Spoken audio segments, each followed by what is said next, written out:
Students, you today lecture of history page 31।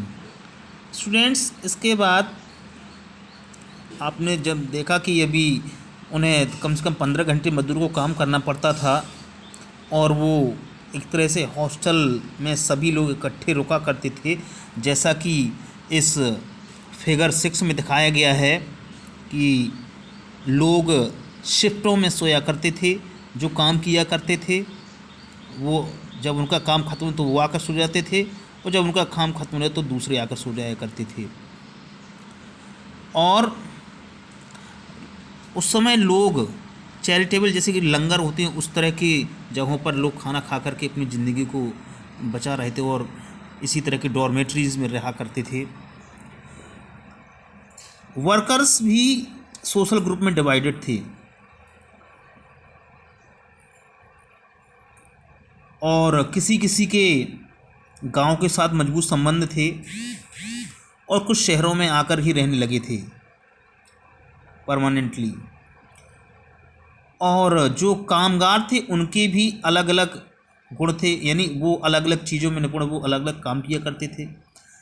एक जो धातु कर्मी होता है, यानी जो मेटल, सोना, चांदी, तांबा, लोहा, इन चीज़ों का काम किया करता है, सेंट पीटर्सबर्ग में कहा जाता है कि metal workers considered themselves aristocrat among other workers.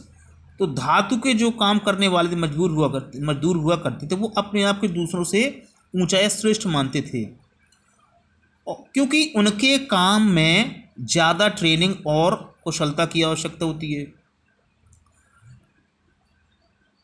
Factory में महिलाओं की जो संख्या हुआ करती वो लगभग 31% हुआ करती थी 1914 तक, लेकिन फिर भी, यानी कि आप ये कह सकते हैं 1/3, फिर भी उन्हें जो मजदूरी मिला करती थी वो आधी या आधे से ही कम मिला करती थी।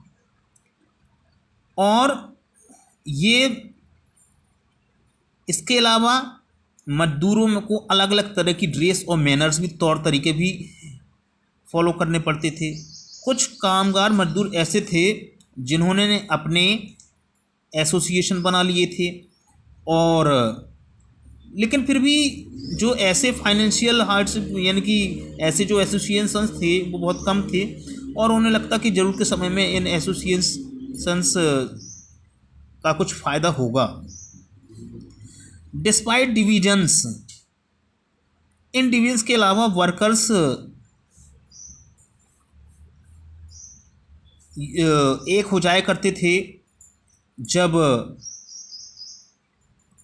उनके एम्प्लॉयर्स के साथ उनकी नहीं बनती थी, तब वो एक हो जाया करते, स्ट्राइक किया करते थे। अगर वो किसी व्यक्ति को काम से निकाल देते तो वो स्ट्राइक किया करते, हड़ताल कर दिया करते थे।